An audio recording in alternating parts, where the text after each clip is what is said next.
Good morning, comrades, and here we are, I'm back again. A Yorkshireman now living in Wales.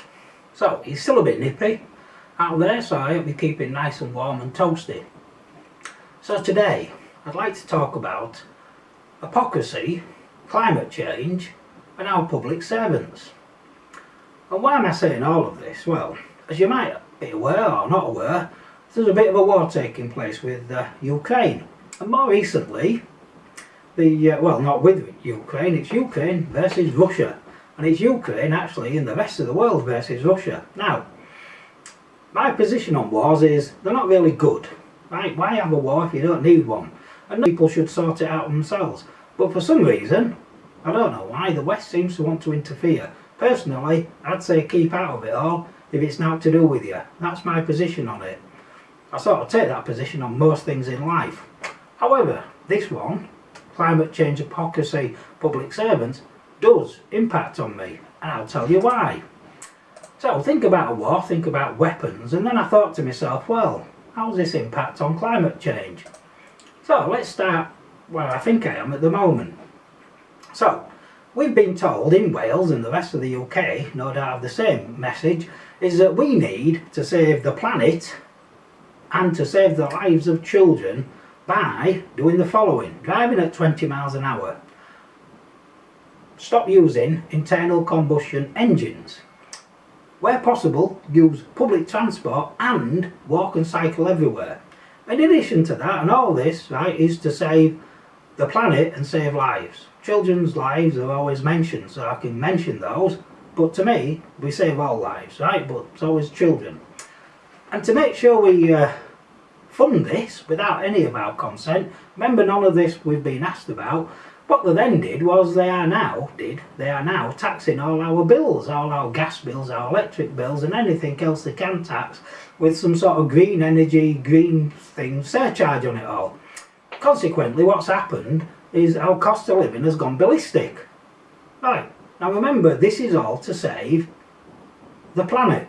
Right, this is their key thing. Public servants are saying to us, you need to do all of this, you will do this, if you don't comply, then that's it. We're just going to tax you anyway.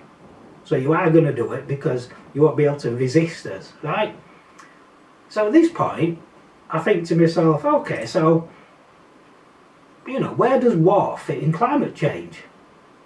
But it's a good question, isn't it? So we have one set of public servants saying to us, the public, you need to do this. And now we have the same set of public servants who switch sides and don't give a stuff about the climate. So I'm like, right, okay, so where does war fit in this then? And so how much money have we spent? Because I like to look at money. And to date, House of Commons, as you can see there, we've pledged, I don't know what pledge really means, I'm guessing it means we've given it to them, £12.8 billion. Now, the total money we get from the UK government, or total income of the Welsh government, is 24 billion. So basically we gave a country half of the Welsh income. Right, great, well done you lot. For what? I don't know, right? Now, as I say, I'm more interested in the hypocrisy of it, but I don't agree with it. Now, and all that provided, look at this, weapons, lethal or not non-lethal weaponry, tanks, so tanks, we also have lorries, we have cars, we have trucks, you name it, we have everything. All these things will drive faster than 20 miles an hour. All these things are internal combustion engines, right? So it's okay for this set of public servants to say, yeah, you lot can do all of that. Yet for us lot, who are funding it all, remember, we fund it, we're not asked about it, we can't do any of that, right? So why don't they tell them lot there, don't go above 20 miles an hour, right, and see how they get on. In addition to that, there is nothing there about the impact on the climate. Now, I then thought to myself, so can you then get climate-friendly weapons? And then I came across this bloke here, Ilan Kelman, senior research fellow. Now this bloke is you know, this is like just a short article, and he's nails it on the head. Really, there's a, you know, I'll put the link there for you. Hopefully it'll come up.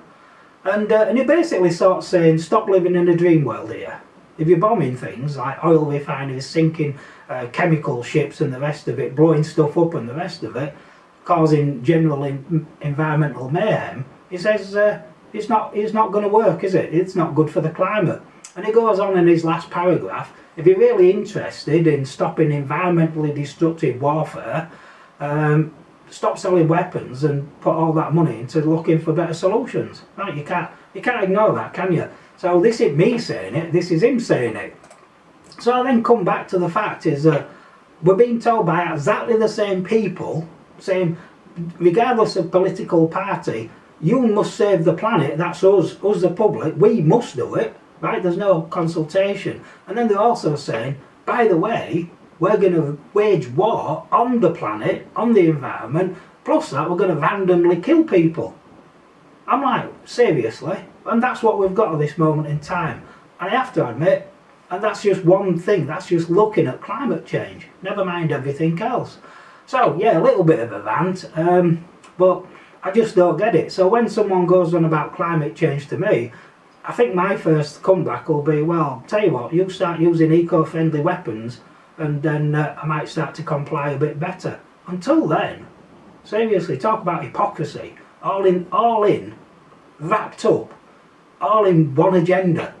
You just won't believe it, would you? Right, thank you for watching. A little bit of a rant, but I think I had to say it. So, thank you, and catch you on the other side. Tick, subscribe, leave a comment. And if you think I'm totally wrong, I'm okay with that because I still believe in free speech, what we've got left. Thank you for watching.